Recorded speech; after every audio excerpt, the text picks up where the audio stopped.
بسم اللہ الرحمن الرحیم۔ میرے بھائیو، آج میں آپ کو ایک ایسی حدیث مبارکہ سناتا ہوں جس کو سن کر آپ کا ایمان تازہ ہو جائے کہ اللہ تبارک و تعالی کتنا کریم ذات ہے۔ حضرت حذیفہ رضی اللہ تعالی عنہ بیان کرتے ہیں کہ میں نے آقائے دو عالم حضور نبی کریم صلی اللہ علیہ وآلہ وسلم سے سنا،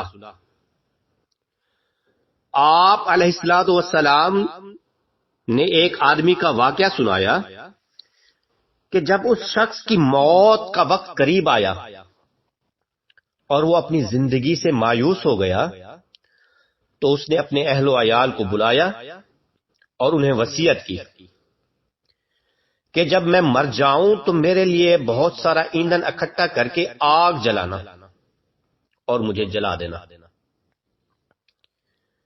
جب آگ میرے گوشت کو جلا کر ہڈیوں تک پہنچ جائے تو میرے جسم کو لے کر پیس ڈالنا،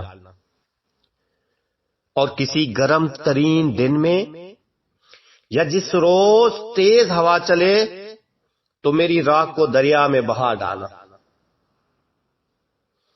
پس اللہ تبارک و تعالی نے اس کے اجزاء کو جمع کیا اور فرمایا تو نے ایسا کیوں کیا؟ اس نے جواب دیا، اے میرے رب تیرے خوف سے۔ پس اللہ تعالی نے اس کی مغفرت فرما دی۔ اس حدیث کو امام بخاری نے روایت کیا ہے۔ میرے بھائیو، اللہ تبارک و تعالی کی ذات کتنی کریم ذات ہے۔